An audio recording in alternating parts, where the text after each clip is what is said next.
trainings. Active shooter was very phenomenal. Thank the Lord for that. Very educational. Now we're shifting into senior medical in-home care. And we have Deonna Barfield from Home Instead.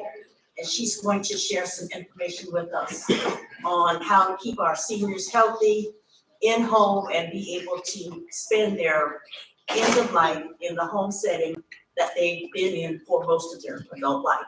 So let's welcome Deonna. Good morning, you guys. How are y'all? Thank y'all for having me today. It is such a blessing to be able to come in on a Saturday into a church and see so many people in the Lord's house. I mean, you don't see that very often in the community, so that's wonderful. And I thank you guys for letting me be here today. Home Instead, what we do, just to let you guys know, we help take care of seniors in our homes to help them live their last few years at home where they want to be, with the care and the care that they need, the dignity that we provide, and just to be able to age at home with that dignity and respect that they deserve. We have been, like I said, very blessed. We've been in Hinesville for 2 years now. We got our home care license about a little over a year ago, and so far we have grown. I think Hinesville sees the need, Liberty County sees the need for us to be here. And just to kind of give you a little background as to how we came here, I worked for Home Instead as a human resource manager for a little over 3 years in Dublin, Georgia. My husband's retired veteran. He served 20 years in the Air Force, and he was living in when we were living in Dublin, he was commuting to Warner Robins, and I was working in Dublin at Home Instead.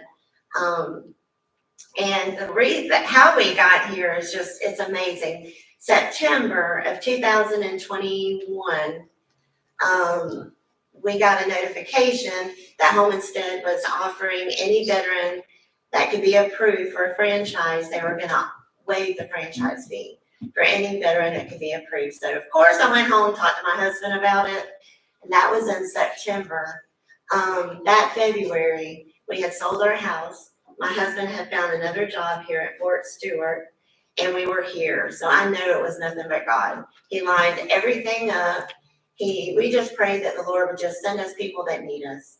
And it's crazy because our human resources person now, she said, Deonna, can you just not pray that right this week until we can get enough caregivers in here? But we have been so blessed. Right now we're seeing a little over 20 clients. We have over 30 caregivers, and they are amazing. They all have the heart, the compassion to do what they do every day.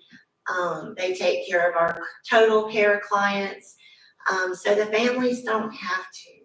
I mean, the last thing in the world we want to do is to change our mother, father, brother, sister, depends, help them with toileting and personal care. We want to be that daughter, that husband, that wife, and have that relationship and not be their caregiver. Although it's wonderful, to do that, but there's certain things, that we can come in and help take some of that pressure off the families. So since we moved down here, I've been very blessed and honored to be, I was asked to be on the board of directors for Liberty County Chamber of Commerce. My husband's getting involved with the community, and I love Liberty County. I mean, it's just such a blessing. I've never seen anything like it. People come together. There's so many different cultures and diversity, and it's such a blessing to see where people can come together and help each other out in the communities. I'm just blessed to be here. So what we've done recently, one of the big things that Home Instead was able to do is we're contracted now with the VA. It actually took an act of Congress. We had to reach out to one of our local congressmen and see if there was anything that he could do, because Liberty County said that, or the VA said that Liberty County really didn't see the need for it. So we're thinking, okay, you got 8,900 veterans here in Liberty County. I'm sure there's a need for it. So we finally got contracted. So if you know of any veterans, the care that we can provide through the VA is amazing. We provide respite care, personal care, helping with bathing, meeting those ADLs, the daily living activities for our clients, but we also provide that social, emotional need that everyone has within us. Believe it or not, everyone needs to have that personal touch, that hug, that socialization. And our caregivers are so good at building that trust and building relationships with their clients. And they just last until the end of time. They're there with them. We had a client pass away recently, excuse me, that was on hospice, and our job was just to make sure that she was breathing, and then they had to give the family some rest so they could sleep. So that was our job, and we did, oral care, mouth care for our client because that is so important at the end of life. And just making sure that we can present them in a way with that dignity and respect that everybody is entitled to. And it's so overwhelming when I can walk into a house and check on a client and I see my caregiver over there just brushing the client's hair or making sure that she's got lotion on her, that her feet look okay. They just take they go that extra mile to make sure that their clients, if we walk in and see a client that is not taken care of, then that caregiver may not be a good fit for home instead. And unfortunately, we have to part ways because we have high standards, and I've got to stand behind what we deliver. So that is so important. And it's been challenging. We've had some caregivers that we had a few that left home instead just because they had to relocate because they were either in the military. We had one that wanted to be closer with her kids, so she worked at the school. But most of our people come back, and I think it's because we treat our caregivers with dignity and respect as well. Unfortunately, there are people out there that are a little harder to get along with. That it's pairing the right people together. So when we hire a caregiver, we look at all their preferences. They might not want to see a client that has a dog, or they may not be really comfortable with doing personal care with a male.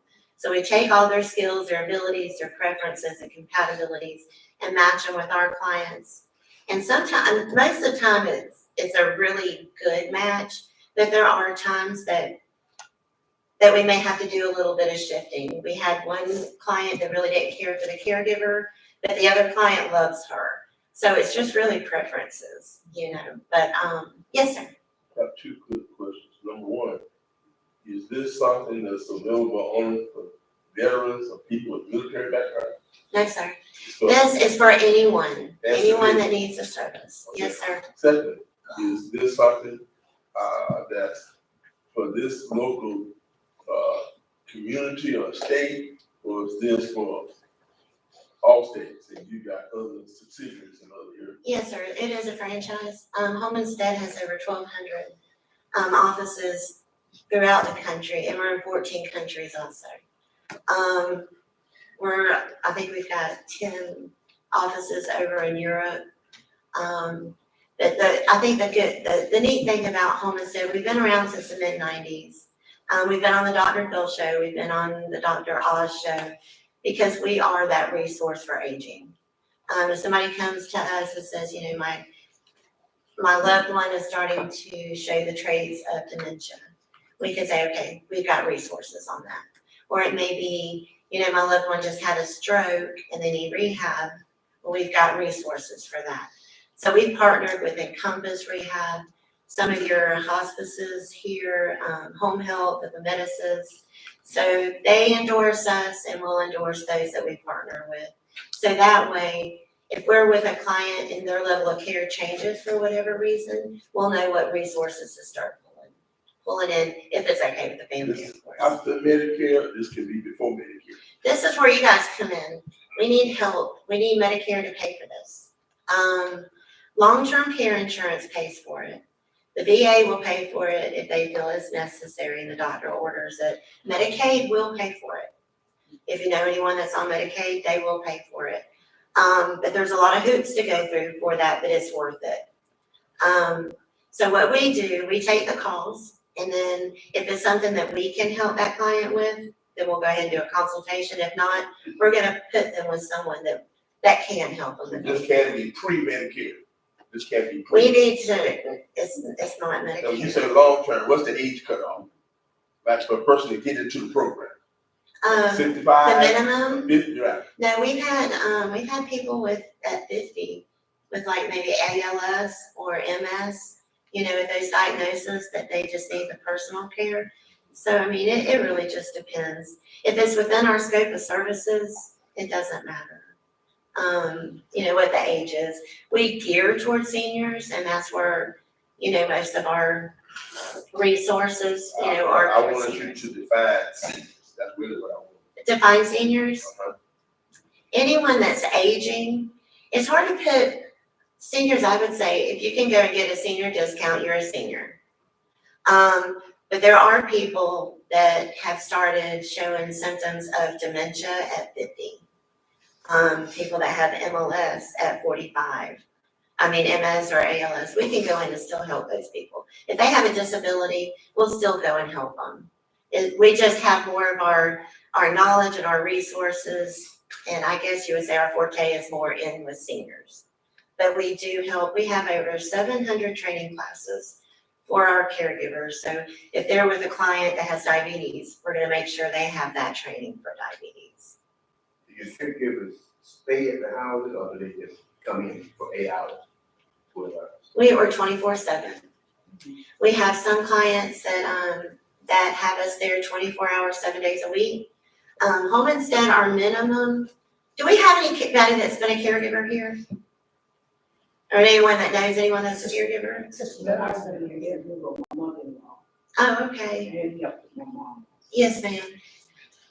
With us, we have a 4-hour minimum, with each of our clients, and then we have a 12-hour minimum a week.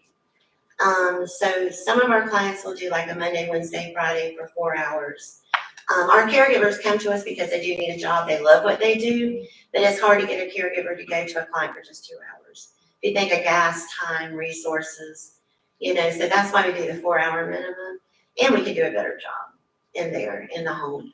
We do, light housekeeping, transportation, meal preparation, anything that needs to be done to keep that person safe. We even do pet care.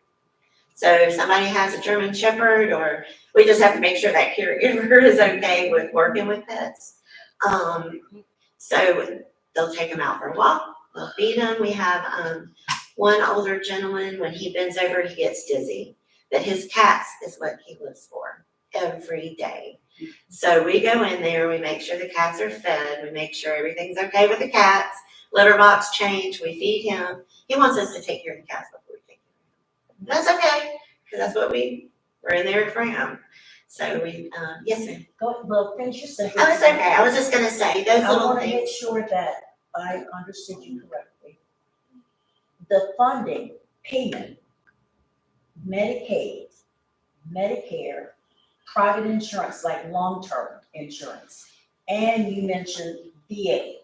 We've got a number of VA in here, veterans, and spouses as well, I'm sure.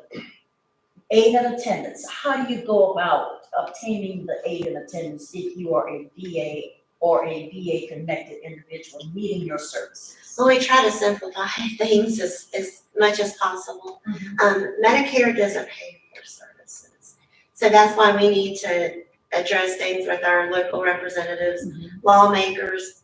Please, if you ever get an opportunity to see one of them, let them know how important it is, because honestly, I guess some of them, they don't need Medicare to pay for their long-term care. Until they're in that situation, they don't know how important it is. So it's up to us to educate them and say, look, we need Medicare to pay for this as well. We know Medicaid pays for it, but now we need But with Medicare. Medicaid, there's an income. And I believe a few years ago, it was $730 was the cutoff. So if you made more than that, you would have to pay the difference in the cost. So what about the VA? Can you share? With the VA, okay, with the VA, if someone's a veteran and they're getting their care through the clinic here, the VA clinic, they can talk to their doctor and ask the doctor to order home care. That'll go through their Charleston, VA, the veteran authorities in Charleston. That's like the hub, the main place for us. So that'll go there, and then they'll contact us to set up services and to have a nurse go out and do an assessment. So what about the payment portion of it? The payment, we do all the billing for it. So the veteran doesn't have to worry about any of it. We're already contracted, so we set up the billing, and then they pay us directly. So they don't have to worry about it. Now, typically, the VA will pay for about 11 to 15 hours a week. But then they also provide most of the time 30 days of respite care throughout the year, and there's 8 hours for each day. So if a family wants to go on vacation, they can save up that respite time to have us come in and help out while they do things. So that kind of lets them, the families, do what they need to do, and us come in and provide their loved ones So care. this is the aid and attendance Now, no, ma'am, that is just going through the VA. You're a veteran, you go through the VA. or? There is another program, any wartime veteran or anyone that has served in the military during at least just one day during a war. So even though they weren't in combat, but let's say they were in the Army during Desert Storm or Vietnam, Korean, one of those wars, they could have benefits as well. And that's through the aid and attendance. And their spouses, their surviving spouses can also get those benefits. There's a nonprofit organization, and it's called National Association for Veterans and Families. It's a nonprofit, but they help individuals navigate through that application process. So the person doesn't have to pay anything for it, and they help them make sure that they fill out the right application, that it goes to the right place. They even kind of do like a pre-approval to see what are the chances of it getting approved. So is there a specific amount that VA will provide through the aid and attendance? It just really depends on the level of care that individual needs. But I can help with that too, so if you know of anyone that could possibly benefit from that, I can help them navigate or get them in contact with the NAVF and let them help them with the application. Any specific diagnosis, or is it? Just based on level of care. If they need, usually if they need personal care, that is one of the big things. Can they do personal care on their own? And if they can't, then that's usually kind of how they look at, yeah, they need care in the home. But the thing about it is it's tricky. Like I was telling you earlier, they may ask, well, can you take a shower? And you may say, well, yeah, I can get in the shower, but can you get in safely? I mean, can you get in and out safely? Do you have AFib? Are there any diagnosis or your gait, meaning your balance? Is there anything that can prevent you, from getting in and out safely? Or is there anything that can, be a risk of falling, things like that. So, going back to some of the other things kind of that we do in the home too with ironing, if we have a loved one that just can't make it to church, transportation, things like that, we can help them with that as well, get them dressed and get them here. We want to keep them as independent as possible, and it may just be getting them in the car and taking them to get ice cream. We can do that, and helping them with those social needs too, because everyone needs to get out a little bit if they can. But we've come up with some we have some pretty good resources at trying to get people where they want to be. Like I was telling you earlier, we're going to come up with, we have a couple of clients that can't get in the bath because they have to use a Hoyer lift, and the bathrooms are so narrow in the way that the shower is designed, we can't get them in. So there's some that hasn't had showers in months. They're clean, of course, but it feels good, y'all, to get in a shower and to get a bath. So we have one client that we're going to get him to do a little outdoor. They have a very private backyard, and I'm going to get him to install an outside shower. And we're going to put a little towel around her or something and wheel her in there and give that lady a shower. So, but we want to meet those needs. We don't think about those things, but when you get older, we don't practice for getting older. We don't. we get there and then it's like, okay, we can't do the things that we used to do. So, and we try to look at it too, because a lot of our seniors, they don't want home care because they're stubborn, they're proud. But if you look at it to where you have an assistant, you earn this. We have one lady, she's had 2 jobs, she had 9 children, cooked every night, and I'm like, you deserve this, you deserve to have somebody come in and take care of you. You know, and we have spa days, and we do, you know, we can get them some of those little dollar masks, you know, facial masks to put on, or even with our men, you know, soak their feet, circulation, that's important. So we do all of that. We want to make sure that our seniors can age gracefully. Yes, ma'am. And they're all trained to look at potential skin breakdowns, potential things that could happen. We work on fall prevention, we work on home safety, making sure those rails are there, making sure that, you know, that we don't have electrical cords running through the house. So the caregivers are really good at making sure that the home is set up safely as well. Did you have a question? I think that the walk-in shower is good for seniors. Yes. A lot of times people just do not think about that.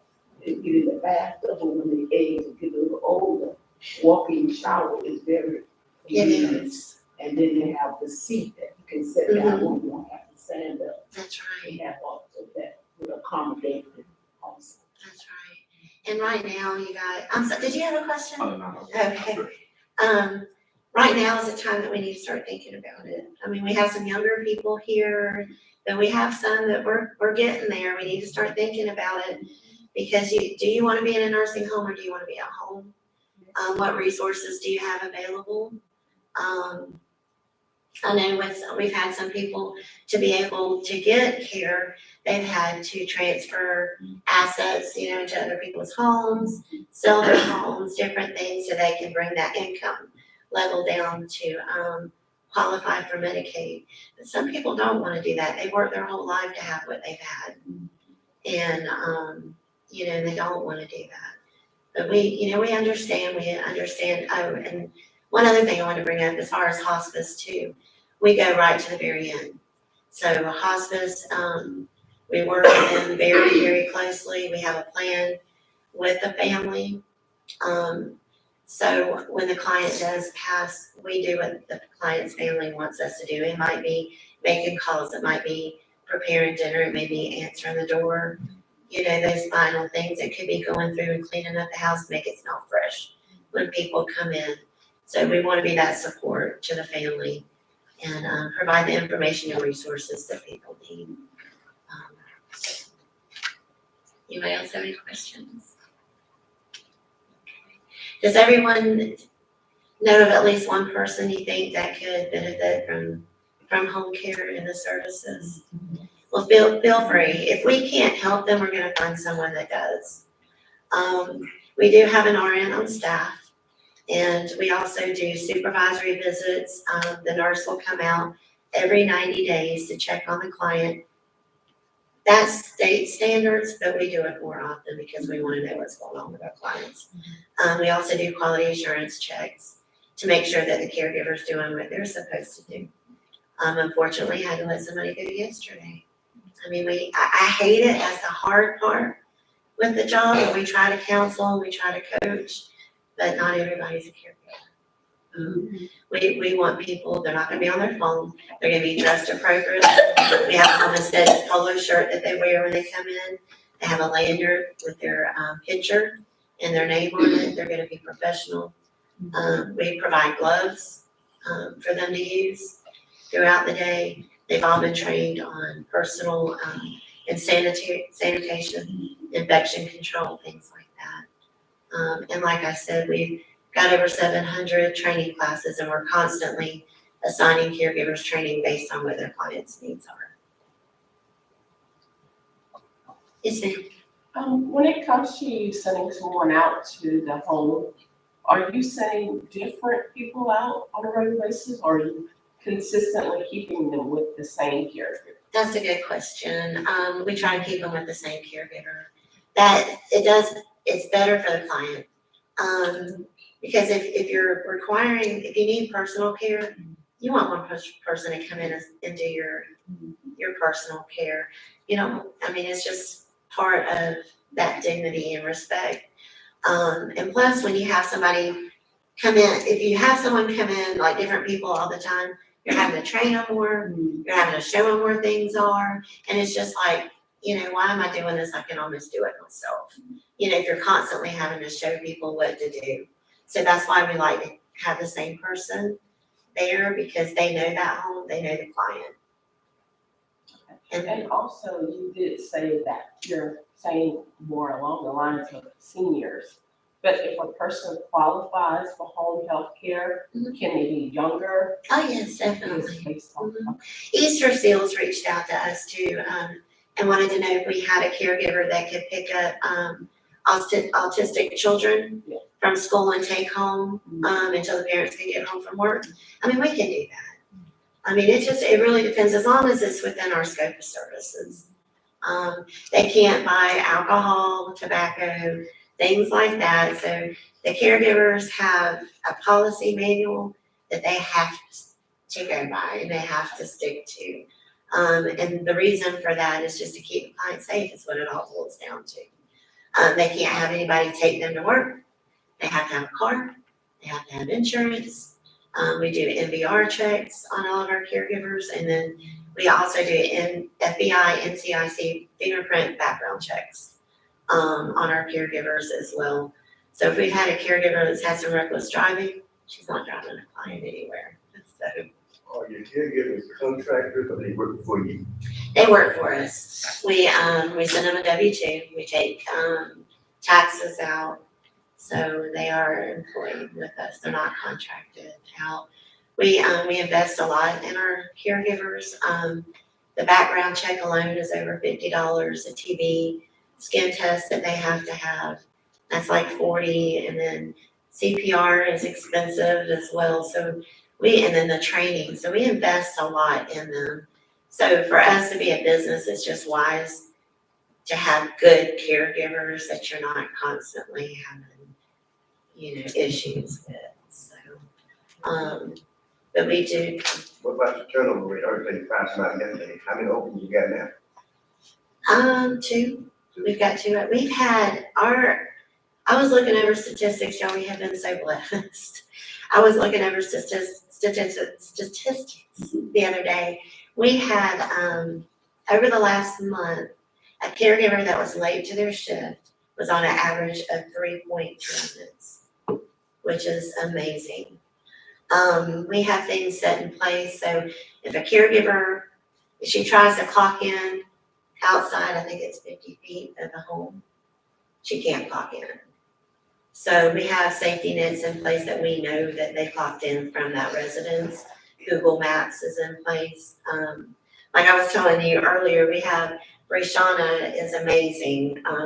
She does all of our scheduling. She's behind her computer and it's a live dashboard that she's tracking. And it shows us the caregivers that are clocked in, they haven't clocked out yet. Are there any special notes? When they walked in, was a client on the floor, they would have called us. But if there's any change in condition, they can get on the app, tell us what it is, and she sees that the whole day. And then we know to send the nurse out. If we know there's a potential skin breakdown, then we know to send the nurse. Each client has a book, it's a client journal in their home. Every shift, the caregiver will fill out the activity sheet for the entire shift, what the client ate, what they drank, what time, if they vacuum, they'll check that off. So it's got all that information. At the end of the month, we take that, we look at our invoices, make sure that the times are matching up, and then that's how we invoice once a month. So there's a lot of safety nets that we have in place just to help us save in manpower, knowing that our caregivers are doing the quality service that, you know, our clients deserve. We had one client that came out of the hospital, or the nursing home, I'm sorry, and she hadn't had a bath, you know, in 6 months. Of course, she had bed baths, but when she came home, the day that she came home, we had the caregiver there, we had a cake, we had balloons to welcome her home, And after that, she had a shower 3 times a week. And she's doing amazing. We had another client that, the hospital sent her home after she had fallen when we weren't there. And they said she had internal bleeding. She was anemic on blood thinners, and they said there's nothing else we can do. We're sending her home to die. And, the caregiver still was there, throughout the weekend. I went in Monday to check on her, and she's still here today, y'all. That was a year ago. And that's God. It's nothing but God. We pray that God sends us people who need us, and then the caregivers, that we trust to take care of them. And we just go every day. We believe if we're a good steward of what God's blessed us with, He's going to extend our territory, and He has. He's been so good. It's been slow getting there, but those painful lessons just make you stronger and know what to do and what not to do. So, but I'm there right alongside the caregivers. I've done shifts before. I've done the same thing that caregivers have done, just so I know what their challenges are, and what it's like. You have more appreciation of what they do every day, because they're not going to be rich on what they make by any means. It's their heart that has them there every day, doing those things that, nobody really wants to do. But they do it, and they do it with kindness, with love and tenderness. And it's just, it's so good. I can't talk about the services enough. I could be here all day, y'all. Does anybody else have any questions? We're hiring caregivers all the time. So if you guys know of people that need a job, we try to work around. We have several ladies that want to work in between the times that their kids are in school. So they just want to work from 8 to 2. So we find the clients, with shifts similar to that. And we do try to offer benefits. I mean, it's not a whole lot, but we do have tuition assistance. That's one of the things that we offer, $5,800 a year through Bellevue University. So our caregivers, if we invest in them and give them, ways to grow with the company, that's how we get good caregivers and ones that want to stay with us. So we're constantly working on retention, recruitment, engaging, because we want to be the choice of where to work. And so far we've done a really good job with that. So if you know of anybody, like I said, that want to, that has a heart to take care of others and get paid for it, have them call us. We have an amazing staff. We have lead caregivers. So we do have career paths. We've had some caregivers that are now franchise owners. 2 of my caregivers that are full-time staff now were 2 of our office staff that were caregivers. So there is career growth. I'd rather promote people from within than to hire people from the outside. So if they've earned it, we're going to have a pinning session ceremony in a couple weeks. So a couple of our caregivers have really earned the title of lead caregivers, and they're going to have a little pin. And so I think it's great. Right. It is. I'm excited. I think Liberty County, they need us, and we need Liberty County. We got a great community. We serve Bryan County, Liberty, Long, McIntosh, Catnall. I didn't say Bryan and Evans. So from the coast in Darien all the way to Catnall, Collins, Claxton, Reedville, Woodville. We have a homestead in Savannah, and there's another franchise in Savannah, one in Brunswick. So God had us, I guess, just fit to kind of fill in the gap. Well, we truly appreciate you coming to see us today and sharing the information. Thank you. And you have some handouts for those who would like to have one. Yes, I do. And she has also graciously brought us some wonderful snacks. Yes, y'all help Fellowship yourself. Hall. Yeah, So help yourself. feel free to partake. And thank you.